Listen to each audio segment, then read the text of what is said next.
ફરી એકવાર તમારી સમક્ષ ઉચ્ચતર સામાન્ય મનોવિજ્ઞાન 004 જેમાં છેલ્લા લેક્ચરમાં આપણે પ્રેરણાનું સામાજિક મહત્વ શું છે અને સામૂહિક જીવન જીવવા માટે પ્રેરણા કઈ રીતે પોતાનો ફાળો નોંધાવે છે, એટલે કે પ્રેરણા કઈ રીતે ભાગ ભજવે છે. કોઈ પણ સમૂહને પોઝિટિવલી આગળ ધપાવવા માટે કોઈ પણ સમૂહ કે કોઈ પણ જે સમાજ, દેશ, રાષ્ટ્ર કે રાજ્ય જે કંઈ હોય એને સારી રીતે ચલાવવા માટે તેમજ દિન પ્રતિદિન એમાં ગતિ અને પ્રગતિ થાય એના માટે થઈને સામાજિક પ્રેરણાને સમજવી અનિવાર્ય છે. જેમાં આપણે મહદઅંશે સમજી લીધું છે પ્રેરણાનો અર્થ શું થાય સામાજિક દ્રષ્ટિએ, એની વાત આપણે કરી ગયા.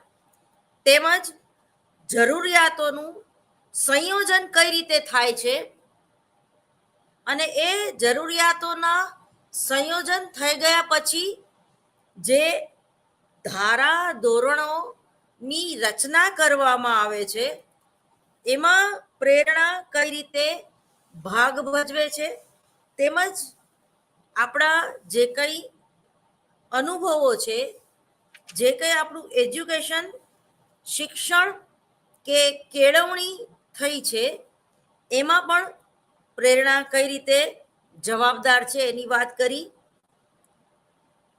ટૂંકમાં જરૂરિયાતો અને લક્ષ્યોના સમાધાન માટે પણ આપણે પ્રેરણા ચક્રમાં ફસાયેલા હોય છે, આપણે એમાં ધપાયેલા હોય છે અને એ પ્રેરણા ચક્રને લીધે જ આપણો વિકાસ થાય છે, સમાજમાં આપણું એક સ્થાન બને છે.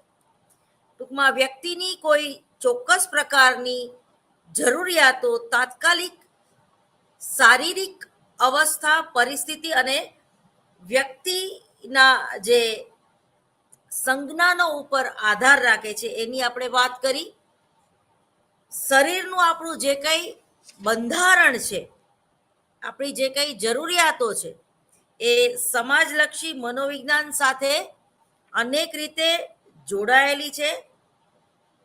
તેમજ જરૂરિયાતોનું માપન કઈ રીતે થઈ શકે અને માનવીની કેટલીક જરૂરિયાતો વિશે પણ આપણે વાત કરી ગયા છીએ.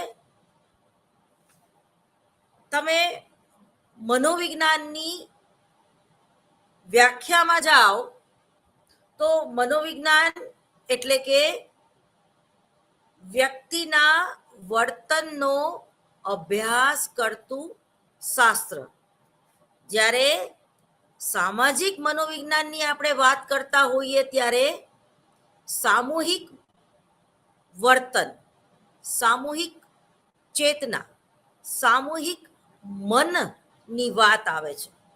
અહીંયા કોઈ એક વ્યક્તિની વાત નથી આવતી, પરંતુ વાતાવરણના સંદર્ભમાં કોઈ પણ યુનિયનમાં સંકળાયેલી વ્યક્તિનું વર્તન કેવું હોય, સંગઠનાત્મક મનોવિજ્ઞાનમાં આપણે ભણી ગયા છે કે યુનિયન એ જે તે કંપનીને ફાયદો આપે છે કે ગેરફાયદો, તો એ સમાજ તો થયો ને. એ સામૂહિક મનની વાત થઈ, સામૂહિક ચેતનાની વાત થઈ, સામૂહિક ઉર્જાની વાત થઈ. જ્યારે કોઈ કંપનીનો વિકાસ ટોપ લેવલે પહોંચે છે તો એ આખા કર્મચારીઓનો ફાળો છે. એ કર્મચારીઓના વર્તનને કઈ રીતે ઉત્તેજિત કરવું, કે એનામાં પ્રેરણા કે મોટિવેશન કઈ રીતે પૂરી પાડવી. તમે જુઓ આજકાલ ઓનલાઈન અને ઓફલાઈન, બરોબર, ક્યાંક ને ક્યાંક કોઈ જે વ્યક્તિ જે છે એ સમૂહને આગળ ધપાવવા માટે એક પ્રેરક બળ પૂરું પાડે છે. દાખલા તરીકે આજનો આ દિવસ એટલે કે 21/3/2024 તમે ન્યૂઝપેપર આજનું વાંચ્યું હોય તો એમાં સુખાકારી એટલે કે હેપીનેસ, આજે વર્લ્ડ હેપીનેસ દિવસ છે. શું છે? વર્લ્ડ હેપીનેસ દિવસ એટલે કે સુખાકારી. આપણું કોઈ પણ વર્તન છે એ વ્યક્તિગત વર્તન હોય કે સામાજિક વર્તન હોય છે, એ વર્તન સુખને પામવા માટે હોય છે, એ વર્તન સુખને મેળવવા માટે હોય છે, પ્રેમ મેળવવા માટે હોય છે. બરોબર? તમે તમારો અધિકાર અને ફરજ, તમારા રીત રિવાજો, તમારું બંધારણ, તમે કયા દેશમાં રહ્યો છો તો એ બંધારણનું તમારે પાલન કરવું પડે છે અને એના કોઈ સિદ્ધાંતો કે નિયમો હોય છે અને એ જ રીતે તમારું વ્યક્તિત્વનું ઘડતર થાય છે, તમારી જ્ઞાતિનું ઘડતર થાય છે, તમારા સમાજનું ઘડતર થાય છે. તો એ બધામાં પ્રેરણાનું જે પાસું છે એ ખૂબ મહત્વનું છે. તો આપણે એના વિશે વાત કરી. તો મેં તમને સામાન્ય પ્રેરણાઓ, જેને આપણે જરૂરિયાતો અથવા તો ઈરણ કહીએ છીએ, જે જીવવા માટે જરૂરી છે. બરાબર? જે આ યુદ્ધના સમય દરમિયાન યુક્રેન અને બીજા જે મુસ્લિમ કન્ટ્રી દેશો છે એને ખાવાનું પણ નસીબ નથી થતું, તો એની જે મૂળભૂત પ્રેરણા છે રોટી, કપડાં ઓર મકા, એ સંતોષાતી નથી તો મનોરંજનની તો વાત જ ન આવે. એટલે ટૂંકમાં જે પહેલી આપણી જરૂરિયાત છે એ ખોરાક અને ઊંઘ છે. શું છે? ખોરાક અને ઊંઘ છે, જે માણસમાં પણ જોવા મળે છે અને પશુ પક્ષીઓમાં જોવા મળે છે. એટલે કે દરેક જીવંત જે જીવ છે, સૌથી પહેલા અમીબાનો જન્મ થયો, તે દરેક જીવ માટે એ જરૂરી છે. જે વૃક્ષો જે છે, જે કઈ ઝાડપાન છે, જે કઈ પ્રકૃતિ છે, એ પણ ઉર્જા ક્યાંક ને ક્યાંકથી લે છે. તમે તમારા ઘરમાં સરસ મજાનો તુલસીનો છોડ વાવ્યો હોય અને તમે એને ખાતર કે પાણી ન આપો તો એ મુરઝાઈ જાય છે. તો એ જ રીતે સામાજિક સંપર્ક તમને અને મને જીવંત રાખે છે અને માત્ર જીવંત નથી રાખતું, પરંતુ જીવન કેવી રીતે જીવવું એના માટેની પ્રેરણા પૂરી પાડે છે. તમે ગમે એટલા હોશિયાર હોય, તમે ગમે એટલા સાયકોલોજીસ્ટના બેતાજ બાદશાહ હોય, પરંતુ જ્યારે તમને દુઃખ પડે છે, જ્યારે તમને રડવું આવે છે, ત્યારે તમે તમારા પોતાના ખભા ઉપર માથું રાખીને રડી નથી શકતા.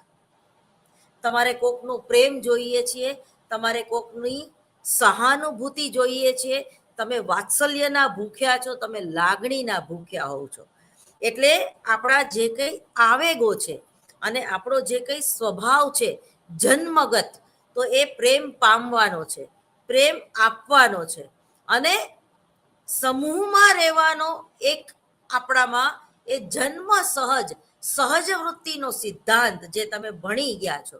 બરોબર? સાહચર્યવાદમાં, સાહચર્યવાદ જો નામ ઉપરથી જ ખબર પડે છે. બરોબર? તમે એકલા હોય તો તમારી આગળ ગમે એવી મિલકત હોય કે ગમે એવું સૌંદર્ય હોય, એનો કોઈ મતલબ રહેતો નથી. એકલતા અને એકાંતમાં ફેર છે. માણસને ક્યારેક એકાંત પણ ગમે છે, પણ એને સમાજ વગર કંઈ જ ગૂંઠતું નથી. બરોબર? અને બીજું જે છે એ જે ઊંઘ અને આરામ પછીની જે જરૂરિયાત છે, તો એ છે જાતીય જરૂરિયાત. જાતીય જરૂરિયાત એટલે કે સેક્સ. કોઈ પણ સ્ત્રી અને કોઈ પણ પુરુષ જે છે એ એકબીજાના શરીર વગર રહી શકતો નથી. પછી કોઈ વિકૃતિ હોય તો આખી એ વાત અલગ થઈ ગઈ. વિકૃતિ એટલે કે જેને આપણે લેસ્બિયન કે ગે કહી છીએ, અથવા તો જન્મથી જ કોઈ શારીરિક અંગોનો વિકાસ ન થયો હોય, અથવા તો વિકાસ થયો હોય તો ઉપર સ્ત્રીનું શરીર હોય, નીચે પુરુષનું હોય, સ્ત્રીનું ને પુરુષનું બંનેનું હોય. તો હવે તો એ આધુનિક ટેકનોલોજીથી કોઈ પણ સ્ત્રીને પુરુષ બનવું હોય અને એના લક્ષણો એવા હોય, એનો સ્વભાવ એવો હોય, એના જાતીય અંગો પણ એવા વિકસિત હોય, તો એ 100% સ્ત્રી કે પુરુષ બની શકે છે. તો આપણે અત્યારે એની વાત નથી કરવાની, ટૂંકમાં શારીરિક જરૂરિયાતો એટલે કે સેક્સ. તો સેક્સની જરૂરિયાત આપણે કઈ રીતે સંતોષી છીએ? આપણે પ્રાણી અને પક્ષીની જેમ નથી સંતોષતા. જો પ્રાણી અને પક્ષીને પણ પોતાનો પાર્ટનર હોય છે, એ પણ ગમે તેની સાથે સેક્સ કરતું નથી, બરોબર? અને એ કરવા જાય તો એ લોકોમાં ઝઘડા થાય છે, બરોબર? તમે ઘણીવાર કબૂતરને જોતા હશો, ઘણીવાર ચકલીને જોતા હશો, ઘણીવાર કૂતરાને જોતા હશો, કે કોઈ પણ પ્રાણી કે પક્ષી લઈ લો, બરોબર? પણ અમુક પ્રાણી અને પક્ષી એવા હોય છે કે જેને તમારે એ મીટિંગ કરાવવી પડે છે. જે પાળેલા પશુ પક્ષી હોય એની વાત હું કરું છું, બરોબર? અને જો એને તમે એ મીટિંગ ના કરાવો તો એનું આયુષ્ય જે છે એ ઘટી જાય છે, અને એને જે શારીરિક કસરતો પણ વ્યાયામ જે મળવું જોઈએ એ મળતું નથી. એટલે સેક્સ એ આપણા જીવનમાં એક વ્યાયામની ઉણપ પણ ઘણીવાર પૂરી પાડે છે. અને જ્યારે તમે સેક્સ કરો છો ત્યારે તમને એક પ્રકારની ચેતના અને ઉર્જા મળે છે, એમ જ પ્રેમ અને હૂંફ પણ મળે છે. તો આનો એક સુડોળ એની આપણા સમાજમાં વ્યવસ્થા છે. તો એ સેક્સની જરૂરિયાતો પણ સંતોષાય અને પ્રજોત્પત્તિ પણ કરી શકાય, એના માટે થઈને લગ્ન જેવી સંસ્થા જે છે એ અસ્તિત્વમાં આવી. લગ્ન દ્વારા આપણે જાતીય વૃત્તિ, જાતીય પ્રેરણા જે છે એ એનો સંતોષ અનુભવીએ છીએ, બરોબર? જ્યારે મુસ્લિમમાં લગ્ન એક કરાર છે, બરોબર? તો આપણામાં લગ્ન એક બંધન છે. આપણે જન્મો જન્મનું બંધન એવું પણ કહીએ છીએ. તમે વડીલોને બોલતા સાંભળ્યા હશે કે લગ્ન એ તો ઈશ્વરે નક્કી કરેલી વાત છે. જન્મ, મૃત્યુ અને લગ્ન જે છે એમાં આપણે કોઈ ફેરફાર કરી શકતા નથી, બરોબર? એ ઉપરથી આપણા કર્મ પ્રમાણે લખાયેલું આવે છે. જોકે આપણા સમાજમાં ડિવોર્સની પણ વ્યવસ્થા છે, બરોબર? પણ બને ત્યાં સુધી આપણા સમાજની માનસિકતા અથવા તો એ જે વલણ જે છે એ એવું છે કે પૈડું પાનું નિભાવી લેવું, બરોબર? તો એ પણ એક પ્રેરણા છે ટૂંકમાં. તો અમુક આબરૂ, જો પ્રતિષ્ઠાની જરૂરિયાત આગળ આવશે, સમાજમાં આબરૂ બચાવવા માટે પણ આપણે કોઈ પુરુષને કે કોઈ સ્ત્રીને સહન કરી લઈએ છીએ આખી જિંદગી. એટલે જ એક્સ્ટ્રા અફેરની વાત આખી આપણા સમાજમાં અત્યારે એક બિલાડીના ટોપની જેમ ફૂટી નીકળી છે. કારણ કે એ લોકો જે પતિ પત્ની છે, બાળકોના હિસાબે કે સામાજિક પ્રતિષ્ઠાને હિસાબે પોતાની પત્નીને કે પોતાના પતિને ડિવોર્સ આપી શકતા નથી. અને ડિવોર્સ આપે તો પણ એમાં ઘણા બધા જે નિયમો જે છે એનું અનુસંધાન કરીને, એ ફોલો કરીને તમે ડિવોર્સ આપી શકો છો. છતાંય આપણા બંધારણ પ્રમાણે એ જે સ્ત્રી જે છે એ ન ઈચ્છતી હોય ડિવોર્સ દેવા માટે, અને પુરુષ ઈચ્છતો હોય તો એ જલ્દીથી એ કામ પતતું નથી. 10-12 વર્ષ પણ થઈ જાય છે, અને આજીવન સ્ત્રીને જો એ સક્ષમ ન હોય તો એને મેન્ટેનન્સ પણ આપવું પડે છે. તો આ જે છે એ જાતીય જે છે સેક્સની જરૂરિયાત સંતોષવા માટે પણ એની એક સુંદર વ્યવસ્થા છે. આપણે કઈ પશુ પક્ષી નથી કે ગમે ત્યાં સેક્સ કરી લઈએ, બરોબર, એના પણ એક આપણા સમાજમાં એક કાયદો છે, એક નીતિ નિયમ છે. તો જાતીય આવેગ અને જાતીય ઈચ્છા એ મૂળભૂત રીતે તો એ આપણું જૈવિક બંધારણ છે, એના ઉપર આધાર રાખે છે. બાળક જેમ જેમ જેમ એની ઉંમર વધતી જાય તેમ તેમ એ આંગિક અને એની જે શારીરિક ગ્રંથિઓ છે, રાસાયણિક પરિવર્તનો એનામાં જોવા મળે છે. બરોબર, એના ટૂંકમાં હોર્મોન્સમાં ફેરફાર જોવા મળે છે. એને સ્ત્રી હોય તો પુરુષનું આકર્ષણ થાય છે, અને જો એ પુરુષ હોય તો સ્ત્રીનું આકર્ષણ થાય છે. અને ટૂંકમાં એનો શારીરિક વિકાસ થવાના હિસાબે એને એ જાતીય સુખ માણવાની ઈચ્છા થાય છે. ગૌણ અને મુખ્ય જાતીય લક્ષણો એનામાં વિકાસ પામે છે. અને પુખ્ત વયે એ પૂરા પ્રમાણમાં એને કામેચ્છાની એક કામેચ્છા તૃપ્ત કરવાના એ માર્ગો અપનાવે છે, અને જાતીય કાર્ય માટે એ લાયક પણ બની જાય છે. કામ પ્રેરણા પરત્વે આટલો જ બાબત એ શરીર બંધારણ આધારિત છે. બાકીના તમામ બાબતો એ માનસિક, સામાજિક અને સાંસ્કૃતિક છે.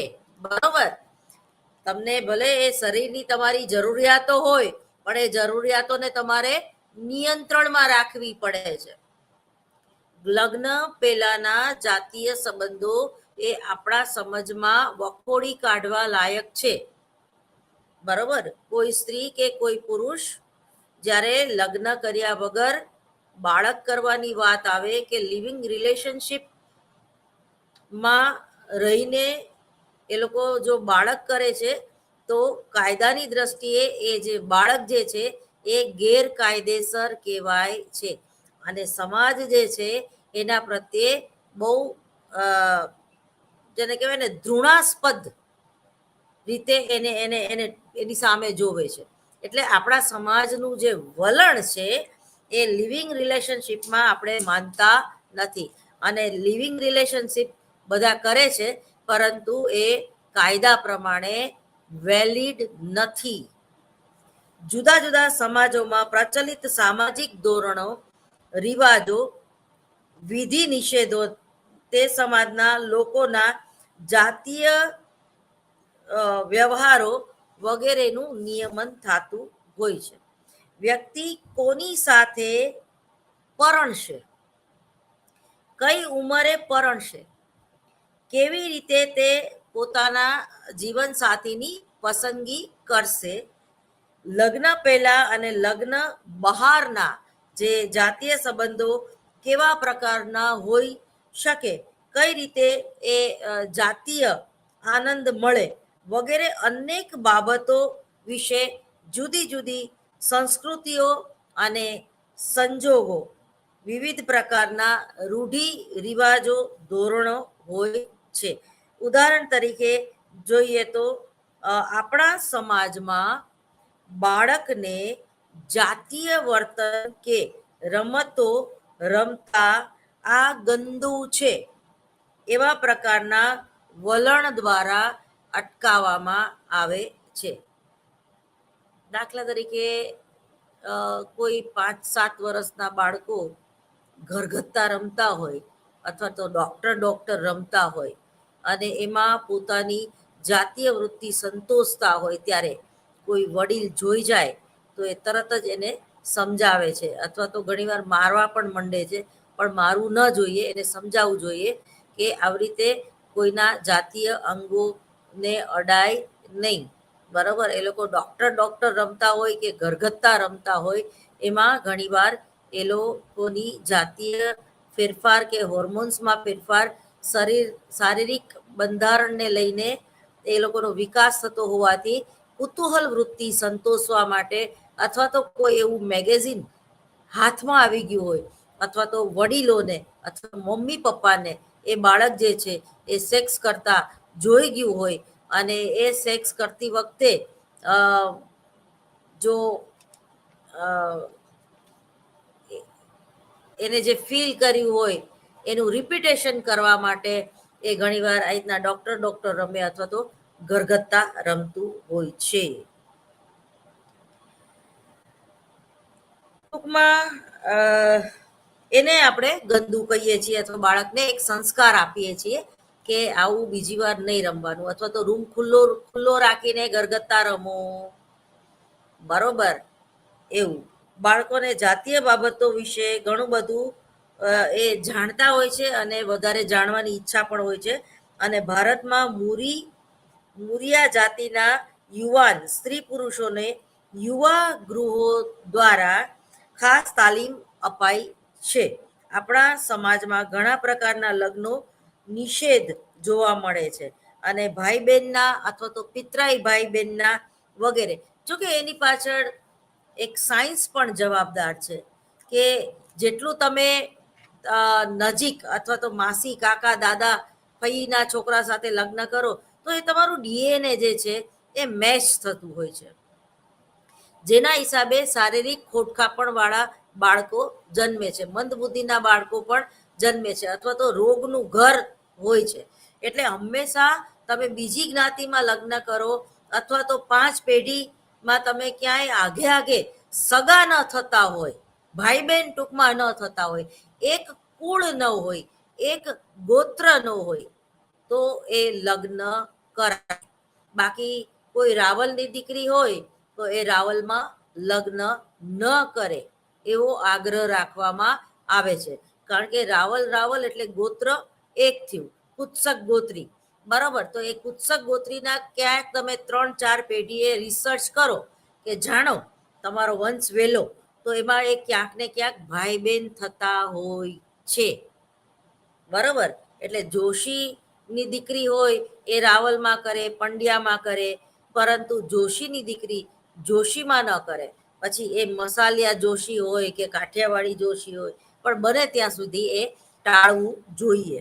જો કે કેટલાક સમાજોમાં મામા ફોઈના, તમે જો મુસ્લિમ સમાજ જે છે, પછી નેપાળી આપણા ઘરે જે હિમાચલ પ્રદેશથી અહીંયા કામ કરવા આવે છે, એ લોકોમાં પણ અમારા ઘરે જે સિક્યુરિટી વાળો છે એ મામા ફઈના છે, બરોબર. એના મામાની દીકરી યારે પેલા એ લગ્ન કર્યા છે. તો એવા બાળકો જે છે એ ખોડખાપણ વાળા અથવા તો મંદબુદ્ધિના અથવા તો કંઈક ને કંઈક એનામાં પેલી ઉણપ હોય છે, બરોબર. કાકા માસીના સંતાનો વચ્ચે લગ્નની છૂટ છે, એવી પણ જાતિઓ જોવા મળે છે કે જે ભાઈ બહેનના લગ્નને ઉત્તેજિત આપે છે. માતા અને પુત્ર વચ્ચેના લગ્ન સિવાયના બીજા બધા પ્રકારના લગ્નોમાં કોઈને કોઈ ઉદાહરણો જોવા મળે છે, બરોબર. વચમાં એક કેસ જે છે એ કેસ સ્ટડી તમે ક્યાંક ગૂગલમાં સર્ચ કરજો, વાંચવા જેવો છે. એક પિતાએ પોતાની જ પુત્રી ઉપર એ વારંવાર બળાત્કાર કરતો હતો દારૂ પીને, બરોબર. અને આ વાત એની પત્નીને એટલે કે માતાને પણ ખબર હતી, પરંતુ સમાજમાં પોતાનો સામાજિક પ્રતિષ્ઠા જળવાઈ રહે એટલે એ વાત બહાર નહોતી આવતી, અને જે પત્ની હતી એ પોતાના પતિ વિશે કોઈને કહી નહોતી શકતી, અને દીકરીને પણ ધમકાવવામાં આવતી હતી કે આ વાત તારે કોઈને કહેવાની નહીં, બરોબર. હવે 12 વર્ષની બાળકી હતી, 8 કે 9 વર્ષની હતી ત્યારથી એની યારે એના પોતાના સગા પિતા સેક્સ્યુઅલ રિલેશન રાખતા હતા, દારૂ પીને ટૂંકમાં બળાત્કાર કરતા હતા. હવે પેલી છોકરી 12 વર્ષે ટાઈમમાં થવા માંડી, અને એકવાર એ 12 કે 13 વર્ષે પ્રેગ્નન્સી રહી ગઈ. હવે પ્રેગ્નન્સી રહી ગઈ, હવે કરવું શું? એટલે અંતે કંટાળીને જે માં હતી એણે પોતાના પતિ વિરુદ્ધ પોલીસમાં ફરિયાદ કરી કે મારી દીકરી ઉપર આ છેલ્લા 2 વર્ષથી મારો પતિ દારૂ પીને આ પ્રકારનું વર્તન કરે છે, અને હવે એ બાળકી જે છે એને 45 દિવસનો ગર્ભ છે અત્યારે, તો એ કોર્ટ મને અનુમતિ આપે કે એનો ગર્ભ હું પડાવી શકું. તો વિચારો તો ખરા કેટલી દયનીય પરિસ્થિતિ કહેવાય. અને કોર્ટે પછી ઉંમર એની નાની જોતા એ ગર્ભ પડાવવાની છૂટ આપી, અને પેલાને આજીવન કેદ થઈ. પણ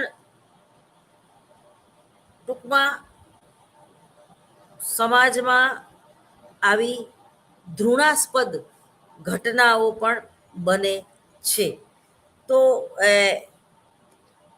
તો શિસ્ત સમાજમાં ટૂંકમાં જાતીય સંતોષની બાબતમાં અનેક સામાજિક નિષેધો અંકુશો છે. પરિણામે જાતીય અસંતોષ અને વિકૃતિઓ ઘણા સમાજમાં ઉપજે છે. જાતીય પ્રેરણ સ્પષ્ટ રીતે શારીરિક અને સર્વ સામાન્ય હોવા છતાં સામાજિક અને વ્યક્તિગત ભૂમિકાના સંદર્ભમાં સિવાય વ્યક્તિના જાતીય વર્તન અને વિકૃતિઓ એ એનો ભોગ તમે સમાજમાં અનેક એવા કિસ્સાઓ જોવો છો. તમે જો ગુજરાત સમાચાર કે કોઈ પણ પૂર્તિ કે કોઈ પણ મેગેઝિન ગૃહ શોભા લઈ લો કે ચિત્રલેખા લઈ લો, એમાં અમુક કેટલી બધી આપણા સમાજમાં સેક્સને લઈને અજ્ઞાનતા છે કે ભાઈ મારું પેનિસ જે છે એ બહુ નાનું છે, તો હું મારી સ્ત્રીને જાતીય સંતોષ આપી શકીશ કે નહીં, કે લગ્ન પછી હું બાળકોનો પિતા બની શકીશ કે નહીં.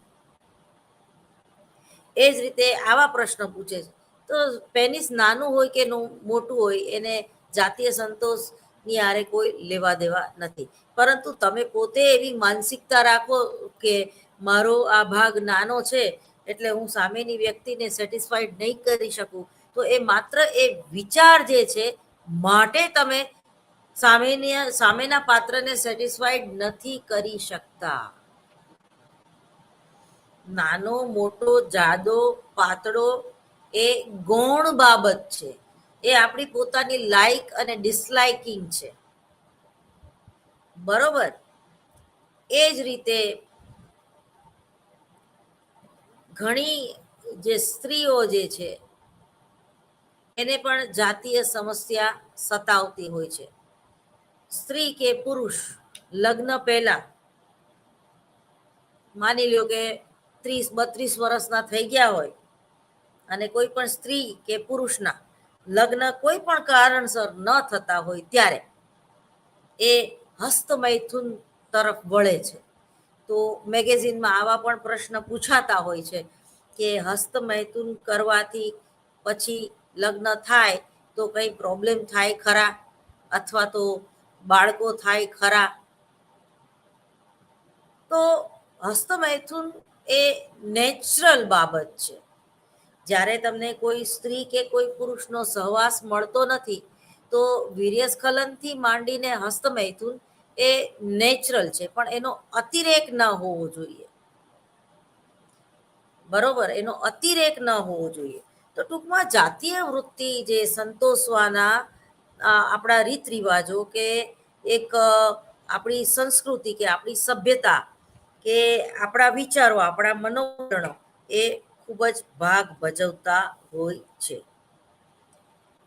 આક્રમણ કરવું, હુમલો કરવો કે મારામારી કરવી કે વ્યક્તિગત તેમજ સંસ્થાકીય સ્વરૂપમાં એટલું સર્વસામાન્ય વર્તન આજની તારીખમાં બની ગયું છે કે આક્રમકતાને ભૂખ કે કામ પ્રેરણાની જેમ મૂળભૂત શરીર બંધારણનો આધારિત જૈવિક જરૂરિયાત માનવા કેટલાક પ્રેરણા છે. ઘણા લોકો એવા બ્લુ ફિલ્મ પણ જોવે છે, બરોબર, કે જેમાં જાતીય સંતોષ માટે આક્રમકતા દેખાડવામાં આવે છે. કોઈ પણ પુરુષ સ્ત્રી ઉપર એકદમ જાણે તૂટી પડે કે પેલા ભૂખ્યા વરુની જેમ, તો એ યોગ્ય નથી.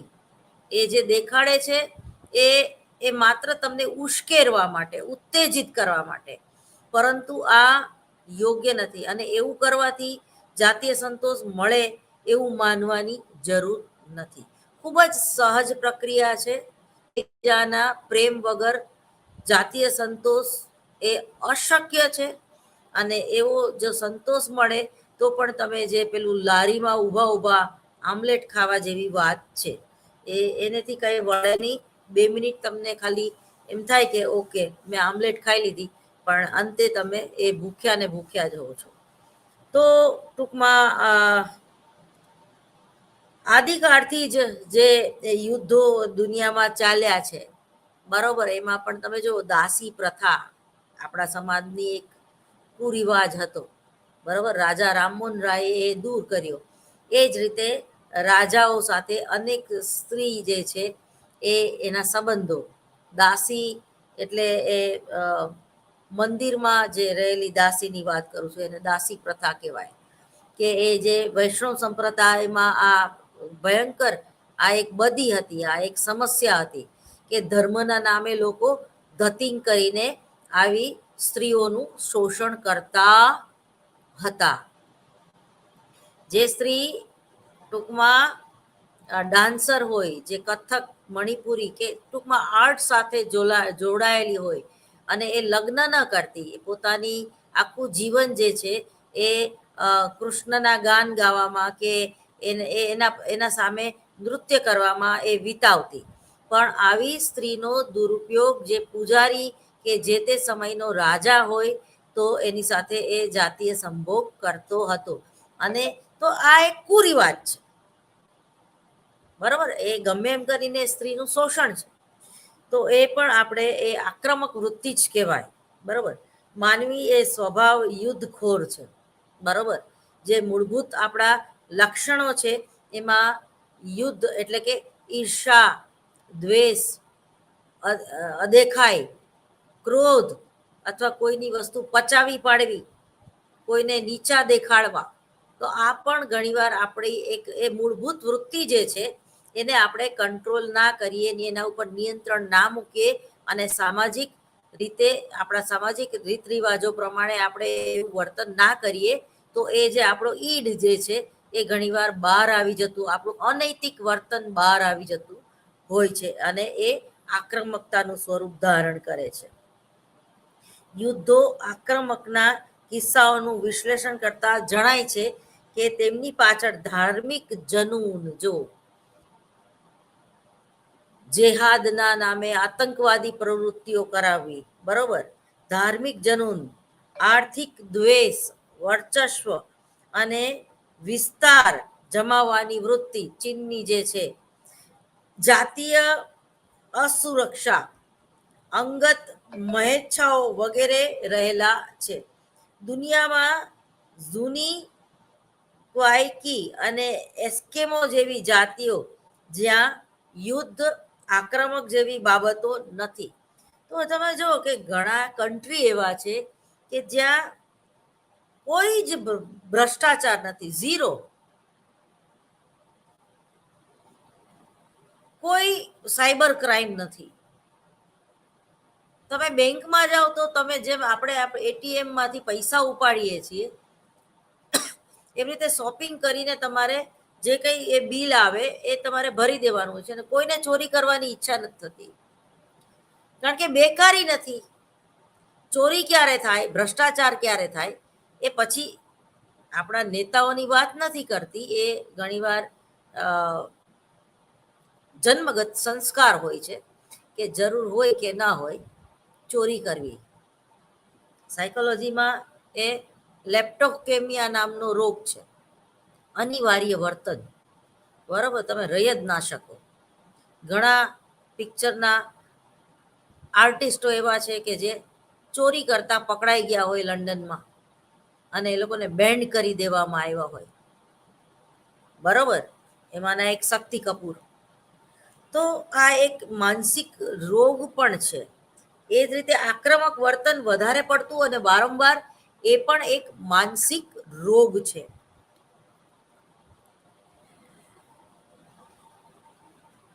એના પછી ટૂંકમાં જાપાનમાં જૈનો અને જે જે જો અમુક ધર્મો જેવા છે કે જે પોતાનું જ દમન કરે છે, પોતાની વૃત્તિઓનું દમન કરે છે. જ્યારે આપણે શ્રીમદ ભગવદ્ ગીતા સનાતન ધર્મીઓ સમન કરવામાં માને છે. બરોબર. ભોગવીને ત્યાગની વૃત્તિ રાખવી કે આજે આ સરસ મજાનું મકાન, પકવાન, ચાર રસ્તામાં ભલે હું રહું, પણ હું કઈ અમરપટો લઈને નથી આવી કે આ જીવન હું રહી શકીશ. બરોબર. મારા પછી એ બીજાનું કોઈ વળ હોય. એ જ રીતે કોઈ વ્યક્તિ પ્રત્યે પોઝેસિવનેસ, રાખવી કે નહીં આ વ્યક્તિ મારી જ છે, આ વ્યક્તિ કોઈની સાથે બોલવી ના જોઈએ. તો આ પ્રકારની આપણી એક સહજ વૃત્તિ જે છે એને ઘણીવાર નિયંત્રિત કરવી પડે છે. એટલે શ્રીમદ ભગવદ્ ગીતાનું જ્ઞાન લેવું પડે છે. જો हो गया वो अच्छा हुआ, जो हो रहा है वो भी अच्छा हमारा अच्छे अच्छे के लिए हो रहा है, और जो होने वाला है જે કંઈ ભવિષ્યમાં આપણી હારે સારું ખોટું સાચું કે ન ગમે એવું થવાનું છે, પણ એની પાછળ કંઈક કારણ હશે. તમે આ તમારું આખું દિનચર્યા, તમે તમારું આખું જીવન, તમે તમારો આખો ભૂતકાળને યાદ કરો, તો જ્યારે તમને પહેલી વાર પ્રેમમાં નિષ્ફળતા મળી કે 10માં તમે પહેલી વાર નાપાસ થયા, બરોબર, તો તમને આમ જાણે આમ દુનિયા હારી ગયા હોય એવું ફીલ થયું હશે કે જીવવું જ નથી, અને આપઘાત કરતા કરતા બચી ગયા હોય એવું એ બને. અને પછી એ જ વર્તન ઉપર તમે અત્યારે તમે તમારી જાત ઉપર જ હસતા હશો એવું બને.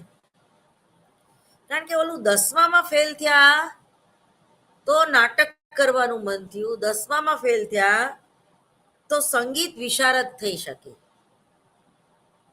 પણ તું જો 10માં પાસ થઈ ગયો હોય તો બહુ શું કરત, કોમર્સમાં આગળ વધત. પણ આ 1 વર્ષનો જે બ્રેક, પણ એ 1 વર્ષનો બ્રેક ઘણું બધું મને શીખવી ગઈ. તો એક પોઝિટિવ થિંકિંગ, એનેથી પણ તમે તમારી હેપીનેસ કે આનંદ કે સુખાકારી જે છે એ વધારી શકો. તો દાખલા તરીકે એક બાળક હતો 10-12 વર્ષનો, તો એ 10-12 વર્ષનો બાળક જે છે એને બધી એના જેવા જ બધા ડોબા જેવા કે ભણવામાં ઇન્ટરેસ્ટ ના હોય કે તોફાની હોય અથવા તો ગુનાહિત પ્રવૃત્તિઓ તરફ વળેલા બાળકોની સાથે એ ટોળીમાં હતો. બેઝિકલી બહુ સારો હતો. પછી એને એક શિક્ષકે બહુ સરસ શિખામણ આપી કે ભાઈ તું હોશિયાર છું તો તારી હોશિયારી જે છે એ તોફાન કરવામાં તું નહીં વાપર, પણ પરીક્ષા છે તો સારું એ રિઝલ્ટ તું લઈ આવી શકીશ એમ. એટલે એને થોડીક મહેનત કરી અને પછી એ પરીક્ષા દેવા ગયો, અને પરીક્ષા પૂરી થઈ ગઈ અને રિઝલ્ટ આવ્યું, 10મા ધોરણનું રિઝલ્ટ આવ્યું. તો એમાં એને કુલ ટોટલ જુદા જુદા વિષયોના 500 માર્કમાંથી 400 માર્ક આવ્યા. 500 માર્ક માટે એટલે એ ડિસ્ટિંક્શન પાસ થઈ ગયો. એ જે પાસ થઈ ગયો એટલે એને એમ થયું કે ના મારામાં કંઈક છે, હું પણ બીજા બધા છોકરાઓની જેમ હોશિયાર છું. લોકો મને પણ શાબાશી આપી લોકોએ મને. મારી આજે મારા સમાજમાં, મારા મા બાપ, મારા કુટુંબમાં વેલ્યુ છે. આજે મિત્રો મારા ઉપર ગર્વ અનુભવે છે એવી એને ખાતરી થઈ ગઈ. પછી એ પછી ધીમે ધીમે એનું ભણવાનું ને એનું બધું વધારે ને વધારે એનો ટૂંકમાં વિકાસ થયો, એનો વ્યક્તિગત વિકાસ થયો. એટલે ટીવાયમાં પછી એને નોકરી મળી ગઈ. નોકરી મળી ગઈ ત્યારે એવું એકવાર શિક્ષણ બોર્ડ તરફથી બહાર આવ્યું કે 8 વર્ષ પહેલા ફલાણી આ બેચના 4 વિદ્યાર્થીઓ નાપાસ થતા હતા, પણ ભૂલથી એ પ્રિન્ટિંગ મિસ્ટેકને કારણે એ 400 માર્ક નહોતા, માત્ર 40 જ માર્ક હતા 500માંથી. બરોબર, પણ હવે ત્યારે એ પ્રિન્ટિંગ મિસ્ટેક થઈ એ ખોટું જ કહેવાય, પણ એ પ્રિન્ટિંગ મિસ્ટેકને કારણે પણ પેલા જે છોકરો તોફાની છોકરો હતો એ તોફાની ન રહેતા ખરેખર ડાયો થઈ ગયો. તો આ એક ટૂંકમાં સમાજની વાત છે, સામૂહિક વર્તનની વાત છે, સામૂહિક પ્રેરણાની વાત છે. એના પછી જે છે એ માન અને પ્રતિષ્ઠાની પ્રેરણા. બરોબર, હવે સમાજમાં જો તમારી પ્રતિષ્ઠા ન હોય, તમારી ઇજ્જત ન હોય, તો એ જીવવાની મજા આવતી નથી. તમે પ્રોફેસર છો પણ તમારો સ્વભાવ એટલો બધો ગંદો છે, તમે સીધી રીતે કોઈની સાથે વાત નથી કરતા, તમે એટલા બધા ઇગોઇસ્ટિક છો, તમારો હેલ્પિંગ નેચર નથી, તમે તમારા સ્ટાફની સાથે કોઈ જ તમારી એ આંતરક્રિયાઓ જે થવી જોઈએ એ નથી થતી. તો જે ચોથો વર્ગ જે છે કર્મચારીઓથી માંડીને પટાવાળા સુધીનો સિક્યુરિટી ગાર્ડ, તો એ તમે તમારી ગાડી અંદર આવશે તો એને ઊભા થવાનું મન નહીં થાય. પરાણે થવું પડે તમારી બીકે, એ વસ્તુ અલગ છે, પણ સહજ એને ઉમળકો નહીં આવે તમને રિસ્પેક્ટ આપવાનો. હવે આ જે ઉમળકો નહીં આવે રિસ્પેક્ટ આપવાનો, તો તમને પણ મજા નહીં આવે. તમે કોકને મારી ધમકાવીને ક્યાં સુધી કામ કઢાવી શકો,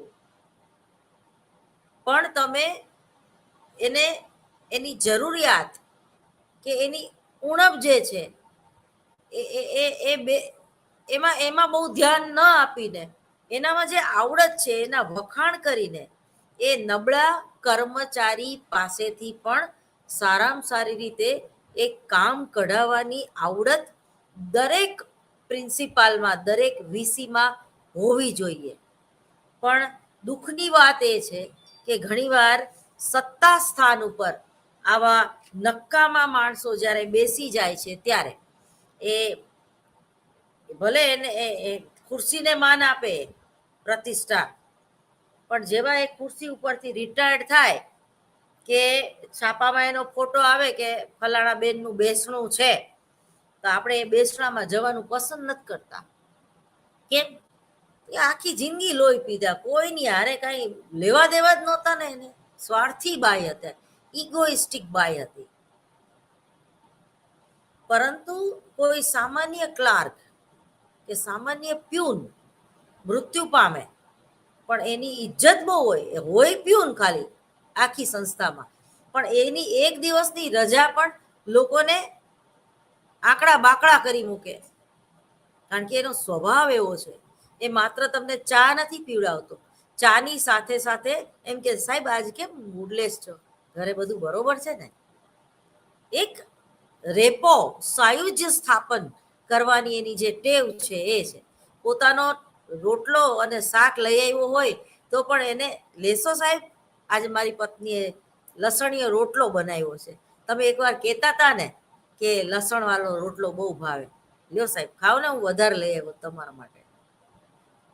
એ જ રીતે કોઈ પ્રિન્સિપાલ હોય તો એ પેલા પ્યુનના ડબ્બામાંથી જ્યારે એક ભોજન લે છે તો એને એવું એટલું બધું એને ખુશી થાય છે એ પ્યુનને કે મને અપનાવ્યો, મને દિલથી અપનાવ્યો છે. ભલે હું અહીંયા પ્યુન હોય છતાં મને પણ એક કર્મચારી જેટલું જ માન મળે છે. મેં ઘણી બધી એવી બેંકો જોઈ છે જ્યાં હોય એ સામાન્ય પ્યુન, પણ એને ક્લાર્કનું કામે આવડતું હોય. ક્લાર્ક રજા ઉપર હોય ને તો એ ક્લાર્કનું કામે કરતા હોય. તો આ એક મેચ્યોર અન્ડરસ્ટેન્ડિંગ છે, અને એ જે મેચ્યોર અન્ડરસ્ટેન્ડિંગ હોય એ હંમેશા તમારી પ્રતિષ્ઠામાં વધારો કરે છે. અને પ્રતિષ્ઠા એવી વસ્તુ છે, વિદ્યા જેવી, જ્ઞાન જેવી, જે કોઈ લૂંટી શકતું નથી. તમારી પ્રતિષ્ઠાને હાનિ માત્ર તમે જ પહોંચાડી શકો, બીજા કોઈ નહીં. હા, તમારા સંતાનો પહોંચાડી શકે, બરોબર. તમારી બહુ એક પ્રોફેસર તરીકેની એક ઇજ્જત હોય અને તમારો છોકરો સીસીટીવી કેમેરામાં ચોરી કરતા પકડાઈ જાય તો એ પ્રોફેસરની હાલત બહુ ખરાબ થાય છે. એટલે પ્રતિષ્ઠાની જરૂરિયાત જે છે એ સમાજમાં છે અને રહેવાની. એના પછી જે જરૂરિયાત છે એ સત્તા માટેની જરૂરિયાત. જો બાઝારે સિયાસત મેં, बाजारे सियासत એટલે રાજકારણ, बाजारे सियासत में खरीदार बिके तो अपने ही मोल दगाकर बार बार बिके. જો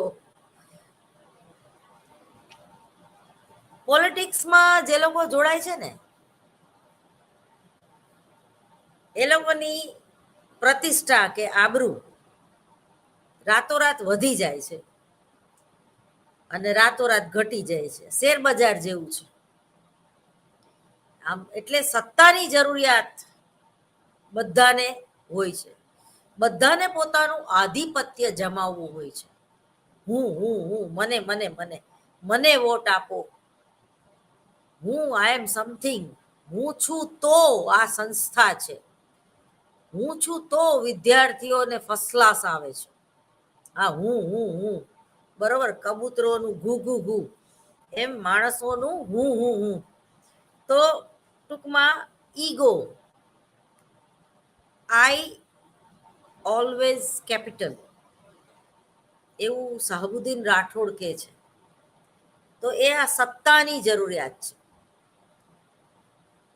સત્તા આગળ શાણ પણ નકામું.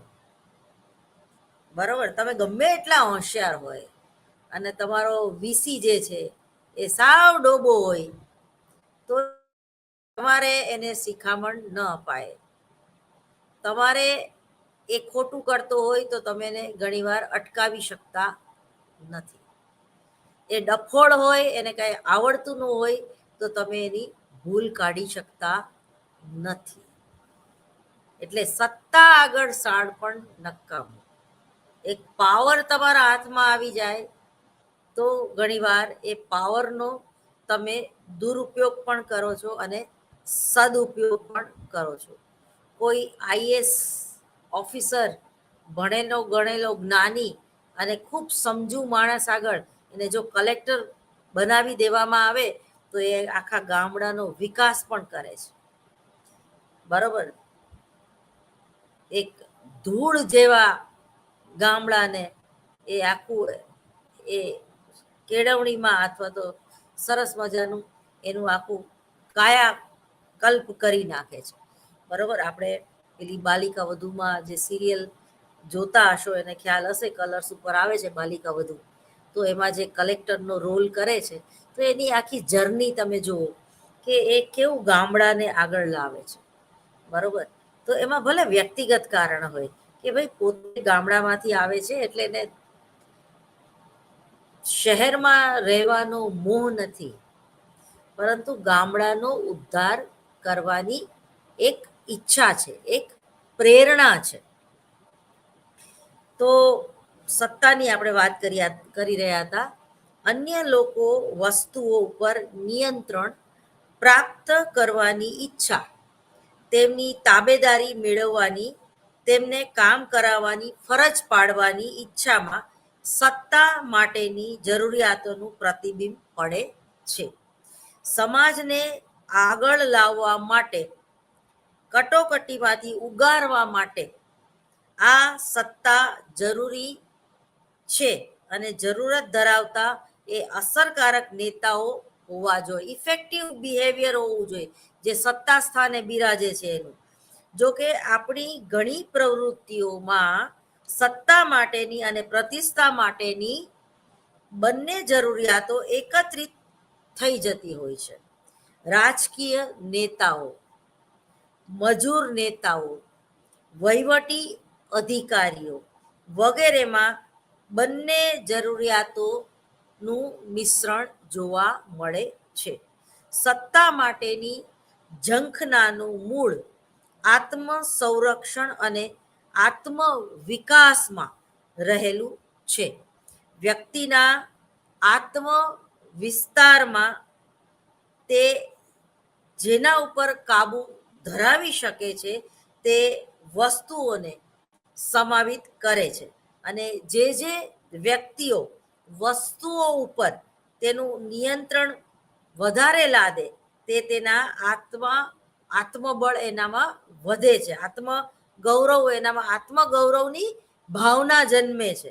સત્તા માટેની લાલસાથી વ્યક્તિ સામાજિક હિતની પ્રવૃત્તિઓ કરવા પ્રેરાય છે. ઘણીવાર એને સમાજ હારે કોઈ લેવા દેવા ન હોય પણ પોતાની પ્રતિષ્ઠામાં એને વધારો કરવો હોય, એને મત જોતો હોય, એને ફરીવાર ચૂંટણીમાં જીતવું હોય તો એ મને કે કમને પણ સામાજિક કાર્યો, સામાજિક સેવા કરે છે અથવા તો કરવી પડે છે. અને સમાજ વિરોધી અનિષ્ટ પ્રવૃત્તિઓમાં પણ તે ઘણીવાર સરી પડતો હોય છે. દાખલા તરીકે બોરકોસ કૌભાંડ, ગાંધી ફેમિલી, લાલુ પ્રસાદ યાદવનું ફેમિલી, અખિલેશ, બરોબર, આ બધા ભ્રષ્ટ નેતાઓના ફેમિલી આખો આખો પૈસા જ બનાવ્યા. અને હવે ધીમે ધીમે એ લોકોની જે બ્લેક સાઈડ જે છે એ આખી બહાર આવે છે. બરોબર. સામાજિક પ્રેરણ પરત્વેના જુદા જુદા અભિગમો. હવે જો ઇન્દિરા ગાંધીની રાજીવ ગાંધીની દીકરી પેલી પ્રિયંકા, બરોબર, એની પર્સનાલિટી ઇન્દિરા ગાંધી જેવી છે. કેટલી સરસ લાગે છે, પણ એને જીવનમાં એક ખોટો નિર્ણય લીધો કે કોઈ ક્રિશ્ચિયન સાથે મેરેજ બાંદ્રા, તો ટૂંકમાં આખું એનું કચ્ચા ચીઠા જેને કંઈ આખું ખુલી ગયું. પણ એની જગ્યાએ એવું તો ના કહેવાય, દરેકની પર્સનલ ચોઈસ હોય, પરંતુ આ બધી વસ્તુ તમારી પ્રતિષ્ઠાને વધારી શકે અથવા તો ઘટાડી શકે. તમને સત્તા સ્થાન ઉપર પણ લાવીને મૂકી દે. તમે જો વ્યક્તિગત જીવનમાં કંટ્રોલ કરો, બરોબર, આખું આંધી પિક્ચર ઇન્દિરા ગાંધીના જીવન ઉપર આધારિત છે. આંધી પિક્ચર જોવા જેવું છે કે પોતે પોતાના દેશની સેવા કરવા માટે પોતાના લગ્ન જીવન જેવું કંઈ રહ્યું નહીં, અને પોતે લવ મેરેજ કર્યા હતા છતાં પણ એ હંમેશા પોતાના પતિથી દૂર જ રહી, કારણ કે નહેરુનો અણગમો અને સત્તા પ્રત્યેની એની જવાબદારી. તો ટૂંકમાં સત્તા અને પ્રતિષ્ઠા પરસ્પર એક સિક્કાની બે બાજુ ઘણીવાર જોવા મળે છે. એ પછી આપણે વાત કરીએ સામાજિક પ્રેરણ પરત્વેના આપણા અભિગમો.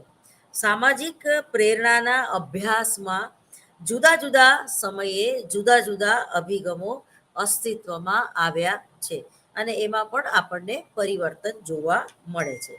અભિગમનું કંઈક મૂલ્ય અને મહત્વ છે, અને તે મનોવિજ્ઞાનમાં સિદ્ધાંતીકરણમાં થતા પરિવર્તનોનું પ્રતિબિંબ છે.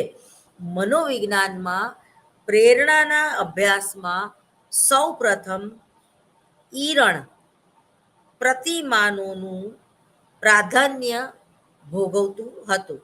પ્રાણી તેમજ માનવી વર્તનમાં જૈવિક જરૂરિયાતોના સંતોષ ઉપર ભાર મૂકતા મનોવિજ્ઞાનીઓ માનતા કે શરીરની જરૂરિયાતો ન સંતોષાય ત્યારે પ્રબળ આંતરિક ઉત્તેજના અનુભવાય છે, અને શરીર તંત્ર સ્વયંભૂપણે પ્રવૃત્તિમાં દેખાય છે.